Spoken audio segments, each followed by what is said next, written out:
তিনি মা, তিনি মেয়ে, তিনি স্ত্রী, তিনি নৃত্যশিল্পী এবং তিনি শিক্ষিকা। সমস্ত রকম ভূমিকায় তিনি নানানভাবে নিজেকে মেলে ধরেছেন। আর সবথেকে বড় বিষয়, তিনি আমাদের সাথে যখনই আড্ডা দেন বা কথা বলেন, যদিও বা সেটা নাচের একটু ফাঁকে হয় আর কি, কিন্তু মন খুলে প্রাণ খুলে কথা বলতে ভালোবাসেন। তিনি আর কেউ নন, তিনি হচ্ছেন ডোনা গাঙ্গুলি। ওয়েলকাম ডোনাদি, কেমন আছেন? ভালো আছি। এবং এই যে একগাল হাসি নিয়ে বলে, এটাই একটা যে ওয়ার্ম ওয়েলকাম জানানো আমাদেরকে, থ্যাংক ইউ সো মাচ। এবং যেটা বললাম আর কি, অনেকগুলো ভূমিকায়, এবং মেয়ে থেকে শুরু করে আজকে শিক্ষিকাও, এবং মাঝে আরও অনেকগুলো পথ চলা রয়েছে আর কি। যদি বলি সবকটায় নাম্বার দিতে, দ্যাট ইজ ডিফিকাল্ট। আমি তো নিজেকে 100/100 দিয়ে দেবো, কিন্তু বাট আমি চেষ্টা করি সব কিছু ভালো করার। বাট কোনটা মাঝে মাঝে কোনোটা আরেকটা দিকে কনসেন্ট্রেট করতে গেলে কোনোটা কোনো সময় হয়তো পেরে উঠি না, বাট চেষ্টা করি সব দিকটাই বজায় রাখার। তাও যদি মনে হয় যে আউট অফ 10 আমি এই মার্কিংটা দিতাম নিজেকে।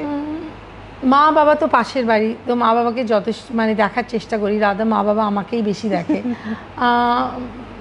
তারপরে সৌরভের লাইক বউ স্ত্রী হিসেবে সৌরভ ভীষণ ব্যস্ত থাকে, তোকে কম দেখি, তো যেইটুকু দেখি সৌরভের সাথে থাকার চেষ্টা করি, আর সব কাজে ভেতর ঢোকার চেষ্টা করি। যদিও সব কাজ পেরে উঠি না, কিন্তু কিছু কিছু জায়গায় যাওয়ার চেষ্টা করি।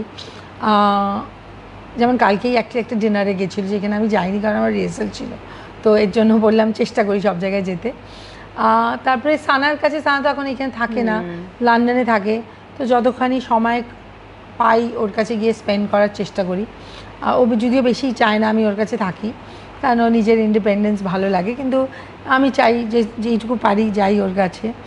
তারপরে সবাই তো একটা অকুপেশন থাকে, তো ওটা তো আর আই অ্যাম ফর্চুনেট যে আমি যে প্রফেশনে গেছি, I am also passionate about my dance and I am a dancer. So অনেকের ওই প্যাশনটা প্রফেশন হয় না, so I am one of the luckiest যে প্যাশনটা হ্যাজ বিকাম প্রফেশন। সো এর জন্য ওটাই টাইম স্পেন্ড করতে আমার ভাল লাগে, তো এই জন্য লোকেদের আমি শিক্ষা দিই। আর অফকোর্স বিয়ে করেছি, তো শ্বশুর শাশুড়ি তো থাকবেই, আর শাশুড়িকেও আমি যথেষ্ট দেখার চেষ্টা করি, মানে যেটুকু করতে পারি, মানে যে কোনো ভূমিকায় সমান তালে লড়ে যাই, আমি ভালো চেষ্টা করি। I try my 100%। এবার সবাইকে তো সবসময় স্যাটিসফাই করা যায় না, তাই না? তো আমি চেষ্টা করি যে আমার তরফ থেকে এটা 100% আছে। Exactly, absolutely. এবং তুমি যখন বলছিলে যে আই এম লাকি ইনাফ যে আমি আমার প্যাশনটাকে প্রফেশন করতে পেরেছি, এবং আমরা যতদূর জানি যে ডোনাদি, যখন তোমার বোধহয় স্কুলও স্টার্ট হয়নি তখন থেকে তো আমাদের নাচের হাতে খড়ি হয়ে গিয়েছে। হ্যাঁ, আমি অনেক বছর আগে অমলা শঙ্করের কাছে নাচ শিখতে শুরু করেছি, তারপর অফকোর্স লোয়েডা হাউসে গেছি, তারপরে আস্তে আস্তে গুরু কেলচুয়া মহাপাত্রের কাছে শিফট করে ক্লাস 4-5 থেকে ওডিসি শিখছি, আর এখন ওডিসি নাচি আর ওডিসি শেখাই। একদমই। এবং যেটা সব থেকে বেশি, এই যে প্যাশনটাকে প্রফেশন করা, সেটা কখন তুমি ভাবলে? আগে এটা প্যাশন ছিল, কিছু তো শিখলাম, তারপরে অফকোর্স অনেক শোজ করতাম, তারপরে পরে আমি রিয়েলাইজ করলাম যে তুমি যদি ওটা জাস্ট প্যাশনই রাখো আর শোয়ে যদি তুমি কোনো মানিটারি ব্যাপার না আনো, তাহলে কী হয়, অনেকে না তোমার কদর দেয় না। মানে তুমি হয়তো অনেকের থেকে ভালো করছো, কিন্তু তুমি মানিটারি ব্যাপারটা না আনলে লোকেরা ওটা যে তুমি একটা জিনিস প্রফেশনালি করছো ওটার কদর দেয় না। আর এর জন্য আমার মনে হলো না, এটার সাথে একটু টাকার অঙ্ক অ্যাটাচ করা উচিত। যদিও অনেক সময় আমরা টাকার অঙ্ক অ্যাটাচ করি, মাঝে সাঝে যখন দরকার হয় আমরা টাকার অঙ্ক অ্যাটাচ করি না, মানে ওটা ডিপেন্ড করে কোন প্রোগ্রাম করছি। এবং সেটা টাকার অঙ্ক থাকুক বা না থাকুক, প্রত্যেকটাই কিন্তু প্রাণ থাকে, আমরা দেখেছি। আর আমরা we try and do our very best. Absolutely. এই যে তুমি এক্ষুনি বলছিলে যে সানার কথা যখন বলছিলে যে মানে ও স্বাধীন থাকে, ও স্বাধীন থাকে, যেটা করতে চাইছে ওটা করছে, মানে ও খুব ভালো, ও নাচে খুব ভালো ছিল, প্লাস ও স্পোর্টসেও খুব ভালো ছিল।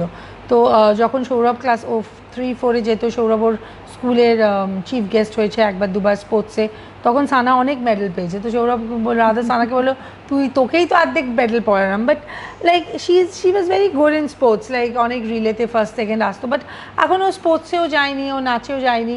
She is a very good dancer, I would say she is a gifted dancer. মানে অনেকে হয় যারা পরের দিকে ভালো করে কিন্তু অনেক ঘষে মেজে, কিন্তু Sana is gifted, like absolutely gifted. কিন্তু নাচটা করতে চাইনি। তো এই নাচ গান, এই খেলাধুলো, এইগুলো না একটা প্যাশন থাকতে হয়। You need to think about it, you need to মানে give it time, you need to get involved. তো ওইটা না থাকলে ওটার ভেতর ইভলভ করা খুব ডিফিকাল্ট হয়ে যায়। এর জন্য ওর যেটা নিয়ে খুশি আছে, ও লন্ডনে থাকতে ভাল লাগে, ওই লন্ডনে থাকতে ভাল লাগাটা আমার মনে হয় বাবার থেকেই পেয়েছে।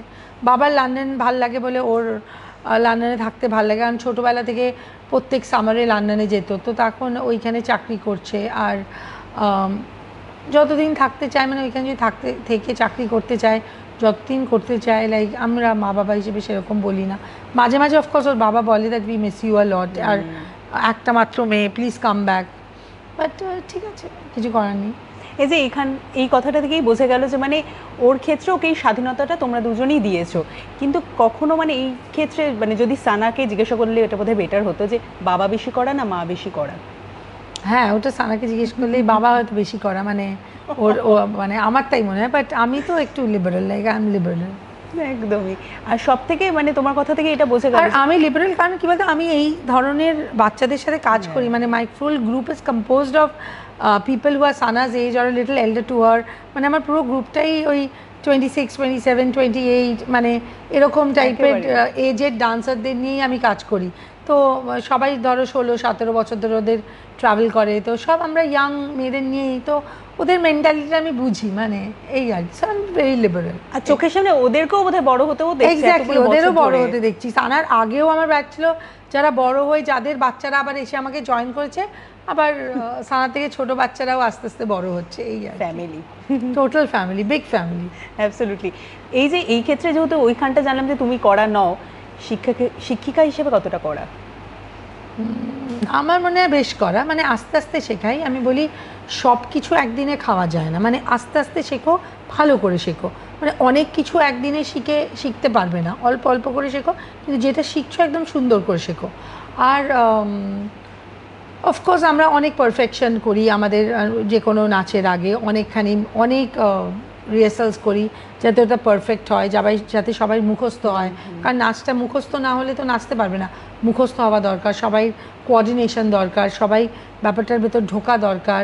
তো আমরা ওটা মানে যেহেতু এটা প্যাশন, অনেকটাই আমার ইনভলভমেন্ট থাকে এইটার ভেতরে। আর মানে যেই জিনিসটা হয়তো একবার দুবার করে ছেড়ে দিতে পারতাম, ওটা বেশ 10-12 বার করানো হয়, বা যতক্ষণ না পারফেকশন হচ্ছে ততক্ষণ নেওয়া হয়। তো I am very particular about এটা। তারপরে হয়তো তাও ভুলভাল হয়, বাট ঠিক আছে, বাট তাও ভুলভাল হলে হয়তো ওটা লোকেদের অত চোখে পড়ে না, বিকজ এত প্র্যাকটিস হয়, এত রেয়াজ হয় যে ওটা বেরিয়ে যায়, এই আর কি। সিঙ্কটা সবার ভালো মধ্যে থাকে। তুমি নিজে স্টুডেন্ট হিসেবে কেমন ছিলে? আমি ভালো ছিলাম, আই এম নট ব্যাড, ভালো স্টুডেন্ট ছিলাম। আমি পড়াশুনো ভালো করতাম, মন দিয়ে করতাম, আর নাচ গানও খুব ভালো করতাম। হ্যাঁ, গুরুজি যেটা আইটেমটা আমাকে শেখাতো, আমি তো প্রত্যেক দিন গুরুজির কাছে যেতাম না, কারণ আমার গুরুজি ভুবনেশ্বর থাকতো। তো গুরুজি যখন কলকাতায় এসে কোনো আইটেম তুলিয়ে দিয়ে যেত, বা কলকাতার প্রোগ্রামে তার আগে ভালো করে প্র্যাকটিস করে রাখতাম, রেয়াজ করতাম, that was pretty good at what I use to do. আর মানে আমি অনেক টাইম দিতাম জিনিসটার উপর, মানে এভরিডে রেয়াজ করতাম, মানে একটা এভরিডে আমার প্র্যাকটিসের ভেতর থাকতাম, সাধনা থাকতো। হ্যাঁ, রাদার এখন সেটা কম করি, কারণ একটু পায়ে মানে বয়স হচ্ছে, পায়ে ব্যথা, হাতে ব্যথা, তো এখন অতখানি রেয়াজ করতে পারি না। এখন যেই প্রোগ্রামটা সামনে আসে ওই প্রোগ্রামটার ওপর রেয়াজ করি, বাট আগে মানে এখন থেকে ধরো কোভিডের আগে বলছি, বা কোভিডের সময়ও, কোভিডের পরে অ্যাকচুয়ালি আমার চিকেন গুনিয়া হয়েছিল, তো তখন আমার একটু বোনসের প্রবলেম হয়, তখন থেকে একটু রেয়াজটা কমিয়ে দিই। কিন্তু তাছাড়া আমি প্রত্যেক লাইক অলমোস্ট এভরিডে 2 ঘন্টা 3 ঘন্টা রেয়াজ করতাম।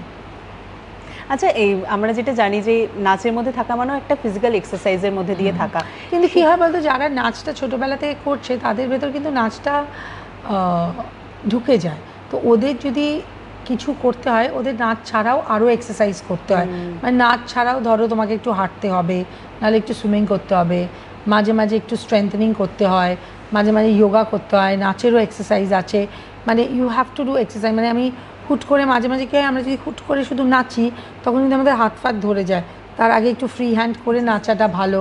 তো নাচটা করতে গেলেও তোমাকে একটু নাচের জন্য ফিট থাকতে হয়, হয়তো খুব বাচ্চাদের করতে হয় না, বাট একটু বয়স হয়ে গেলে তখন করা দরকার হয়। হ্যাঁ, কারণ আমাদের তো ফুড হ্যাবিটও প্রচুর তখন চেঞ্জ হতে থাকে। এক্স্যাক্টলি, তো সেজন্য লাইফস্টাইলে তো একটু জুড়তেই হবে।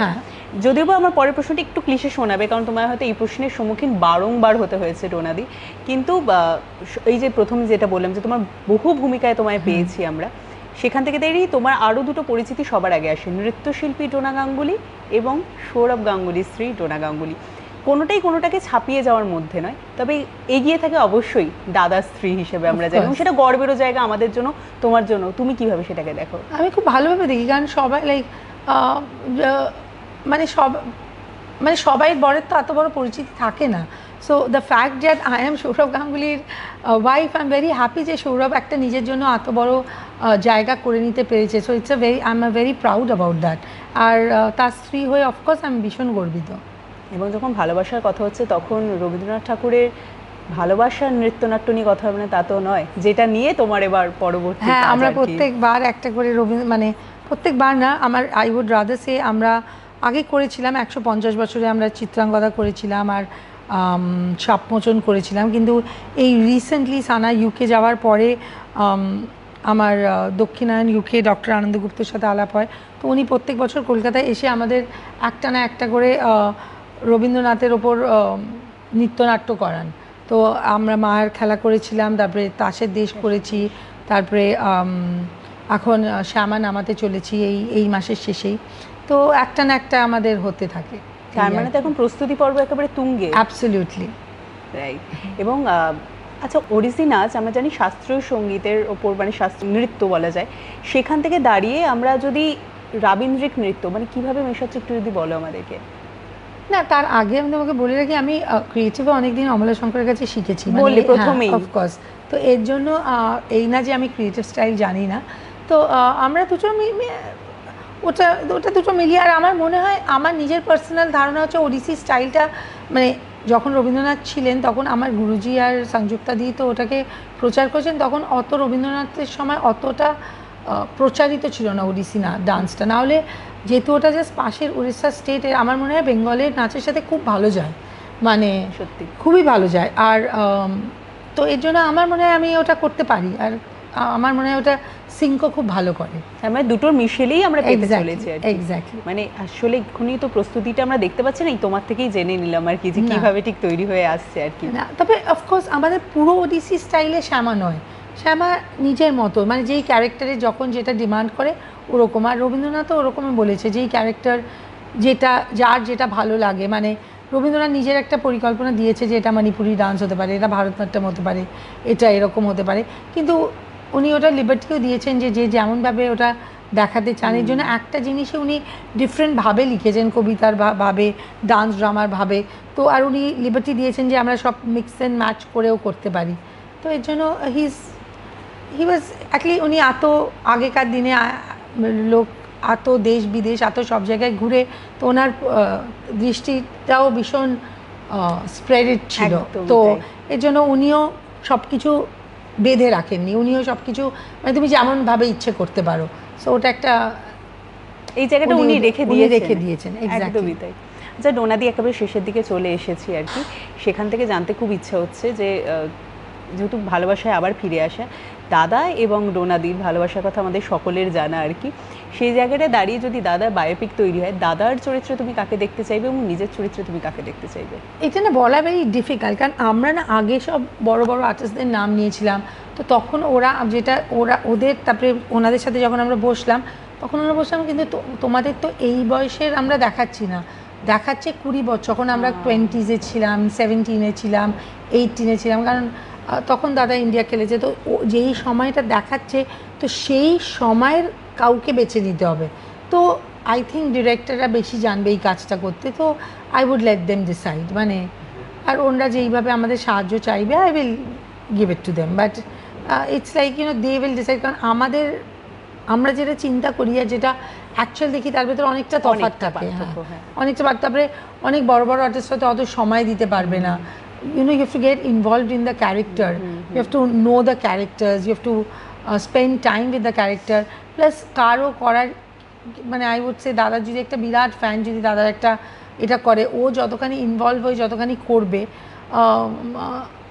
অনেক বড় আর্টিস্টরা হয়তো অত ইনভলভ নাও হতে পারে বা ওর থেকেও বেশি হতে পারে, but it depends on the artist. But so I would leave it to the director. মানে হোয়াটএভার আমরা তাহলে অপেক্ষায় থাকবো আর কি সেটাই দেখার জন্য, ওটাই চমক থাকবে। এখনো আমার ক্যারেক্টারটা এখনো ডিসাইড করে ওঠেনি, তো অ্যাজ আ জোক আমি সবাইকে বলি মানে চিন্তা কর ঠাকুর একটাই বানিয়েছিল যে এখনো কাউকে খুঁজেই পেলো না আমার চরিত্রটা করার জন্য। So that is my like এটা, তো এখনো আমার ক্যারেক্টারটা ডিসাইড হয়নি কে করবে, মানে ডোনাদি নিজের অবতারে নিজেই এক্স্যাক্টলি। একেবারে যেহেতু সময়ের কথা হলো, তিনজনে তিন রকম ভাবে ব্যস্ত, তুমি তোমার প্রফেশনে, দাদার কাজ নিয়ে, সানা তো অবশ্যই বাইরে, কিভাবে সময় ম্যানেজ হয় তুমি দাদা একসাথে থেকে? আমার সময়টা অত অ্যাকচুয়ালি আমি অত ব্যস্ত নই, রিহার্সালটা সন্ধ্যেবেলা থাকে আর আমার শনি রবিবার ধরো নাচের ক্লাস থাকে, এছাড়া উইকডেজ দুপুরবেলা বা normal weekdays I am basically free, মানে অত আমার কাজ থাকে না। মানে অফকোর্স আমার মা বাবা শাশুড়ি থাকে, অনেককে ডাক্তার দেখাতে হয়, মাঝে মাঝে নিজেকেও ডাক্তার দেখাতে হয়, তো এইসব ছোটোখাটো কাজ থাকে। হ্যাঁ, বা বাড়ির কোনো কাজ থাকে, আমাদের এইখানে কলকাতায় বাড়ি তৈরি হচ্ছে, তো এইসব খুচখাচ কাজ থাকে, বাট ওভারঅল উইকে আমি ফ্রি থাকি। আমাদের সন্ধ্যেবেলা রিহার্সাল, কারণ সবাই সকালে স্কুল কলেজ থাকে, আর স্কুল কলেজ বা সবাই চাকরি করে, তো সবাই ওইগুলো সন্ধ্যেবেলায় শেষ হয়, তো সন্ধ্যের দিকে রিহার্সাল হয়। আমাদের অনলাইন ক্লাসও ধরো সন্ধ্যেবেলা দেখি, মাঝে মাঝে টাইম ডিফারেন্সে সকালে ক্লাস নিতে হয়, কারণ তখন ওইখানের বিকেলবেলা। তাছাড়া শনি রবিবার ক্লাস নিই, তাছাড়া প্রোগ্রাম থাকলে, যেমন এই শুক্রবার আমরা একটা জয়পুরে প্রোগ্রাম করতে যাচ্ছি, তো শুক্রবার ট্রাভেল করছি, শনিবার প্রোগ্রাম করে রোববার চলে আসছি, তো ওটা জাস্ট বছরে ধরো দুটো, মানে বছরে না সরি মাসে ধরো দুটো তিনটে থাকে, তো অত বেশি থাকে না। তো আমি ওভারঅল আমি নট দ্যাট বিজি। কিন্তু দাদাও মানে সবসময় বাইরে বাইরে দাদা তো কাজে। হ্যাঁ, দাদার অনেক ব্র্যান্ডস আছে, 40+, তো শুটিং করে, তাদের টাইম দিতে হয়, তারপরে এই সব দাদাগিরির মতো শোজ হোস্ট করে, তারপরে আগে তো সামনে আরো সুখবর আছে একসাথে, হ্যাঁ ইলেকশন আছে, সিএবির এই নিয়ে কাজ করছে, তো দাদা অনেকটাই ব্যস্ত। আমি সেটাই বলছি, তখন তোমাদের দুজনের মধ্যে কিভাবে সেই টাইমটা ব্যালেন্স? আমি তো উইকে ফ্রি, লাইক ফ্রি থাকি, তো দিনের বেলা দাদার সাথে টাইম স্পেন্ড করে নিই, দাদা যেখানে যায় মাঝে মাঝে গিয়ে বসে থাকি, তো ঠিক আছে। আর যখন দাদাগিরি শোতে অনেক সময় খুব খুনসুটি করে দাদা তোমারকে নিয়ে বলতো, সেইগুলোর পর কিছু হতো, মানে দাদা বলতো বাড়িতে গেলে? আমি কিছু বলতাম না, কারণ ওটা দাদা আমি জানি হ্যাঁ মজা করে বলছে, আর like that was Dada style of promoting the show, so it was okay. দাদাগিরিতে গেলে আমাকে ওইখানকার সবাই বলতো, দাদাকে বলো যে দাদার তো টিআরপি, তোমার নামে খুনসুটি করে। আমি বললাম না ঠিক আছে, ইটস ওকে। লাইক বাড়িতে সেই খুনসুটিটা চলে? হ্যাঁ, মাঝে মাঝেই করে। আচ্ছা, যদি উইকেন্ডের কথাই বলি, যে উইকেন্ডে যদি কখনো সময় পাই সবাই একসাথে খেতে বসে? হ্যাঁ, উইকেন্ডে আমি ব্যস্ত থাকি। ও হ্যাঁ, তো হ্যাঁ, মানে শনি রবিবারটা আমি ব্যস্ত থাকি, বাকি উইকডেজ আমি ফ্রি, সো উইকেন্ডটা একটু ব্যস্ত থাকি। তো বাট হ্যাঁ, খাবারটা দুপুরে একসাথেই হয়, তো দুপুরের খাবারটা একসাথেই খাই রোববার, মানে আমি একটা সেশন অফ ক্লাস শেষ করে রোববার খেয়ে আবার সেকেন্ড সেশন অফ ক্লাসে যাই, তো খাবারটা দুপুরে একসাথেই হয় রোববার। দুজনের কি একই রকম খাবার এটা মেলে নাকি? না, একটু আলাদা হয়, মেলে, মানে আমি যদি হেলদি খেতে চাই আমি দাদার খাবার খাবো, কিন্তু সবসময় কি আর হেলদি খেতে ইচ্ছে করে? আমার তো ইচ্ছে করে না, আমার একটু আনহেলদি খাবারও ভালো লাগে মাঝে মাঝে, এই আর কি। দাদা always on diet? Dada is always on. Dada, I wouldn't say always on diet, but mostly. Dada is like 99% diet, one day off. আমাদেরটা উল্টো হয়ে যায়, আমাদেরটা we are like on good diet, say 10%, 90% is bad diet. It's like that. Absolutely. আচ্ছা, আমার কাছে বেশ কয়েকটা ছবি রয়েছে আর কি, সেই ছবিগুলো আমি তোমাকে দেখাবো, এবং তোমাকে দেখে একটু পুরনো ছবি, যেহেতু একটু সেই সময়ে ফিরে গিয়ে বলতে হবে সেই ছবিটা সেখানে।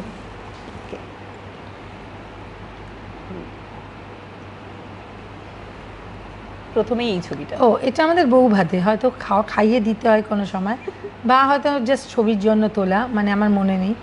বউ ভাতের রিচুয়াল তো অনেকদিন আগে হয়ে গেছে, আমাদের 27 বছর আগে বিয়ে হয়েছিল, তো মনে হয় কোনো রিচুয়াল আছে খাইয়ে দিতে হয়, বা জাস্ট এমনি বউ ভাতের সময় খাইয়ে দিচ্ছিলাম হয়তো। একদমই।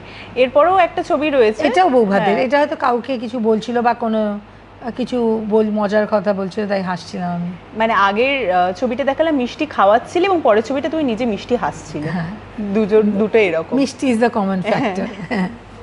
তারপর এটা সত্যি আবার মিষ্টি। হ্যাঁ, এটা হচ্ছে সানা, এটা আমার মনে হচ্ছে নিউজিল্যান্ডের সিরিজে, সানা তখন খুব ছোট ছিল, এটা নিউজিল্যান্ডে কোনো একটা খেলার পরে আমরা কোথাও নিউজিল্যান্ডের কোথাও ঘুরতে গেছিলাম, তো দাদার কোলে ছবি হয়তো। ওকে।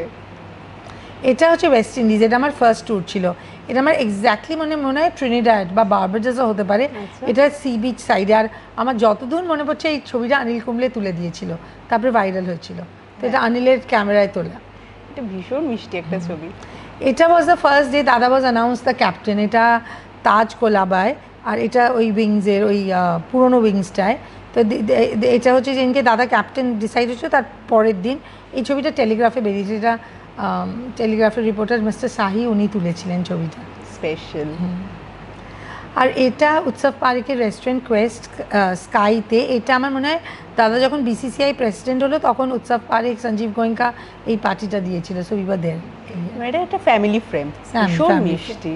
থ্যাংক ইউ সো মাচ ডোনাদি, এবং ভীষণ একটা সুন্দর আড্ডা হলো আর কি, ফ্রম এ টু জেড অনেক কিছু জানার চেষ্টা করলাম আর কি, এবং তুমিও খুব প্রাণ খুলে আড্ডা দিলে। Thank you so much. এবং সামনেই শ্যামা আসতে চলেছে আমরা জানি, এবং ঠিক তুমি বারবারই আমাদেরকে এত সুন্দর সুন্দর প্রেজেন্ট করেছো, তোমার নাচ এত সুন্দর দেখেছি আমরা দীক্ষা মঞ্জুরির হাত ধরে। এবারও তার অন্যথা হবে না, আমরা শ্যামার অপেক্ষায় রয়েছি। কিন্তু কবে কোথায় দর্শকেরা দেখতে পাবেন যদি? রবীন্দ্র সদনে 31st আর 31st মে আর 1st জুন আমরা শ্যামা করব দীক্ষা মঞ্জুরি আর দক্ষিণায়ন ইউকে থেকে। থ্যাংক ইউ সো মাচ ডোনাদি, এবং প্লিজ এরকমই মিষ্টি থেকো আর আমাদের সাথে আরও আড্ডা হতে থাকুক আর কি। আর আপনাদের এই আড্ডাটি কেমন লাগলো কমেন্ট করে জানাতে ভুলবেন না। আর এরকম আরও আড্ডা দেখার জন্য অবশ্যই নজর রাখুন আমাদের চ্যানেলে।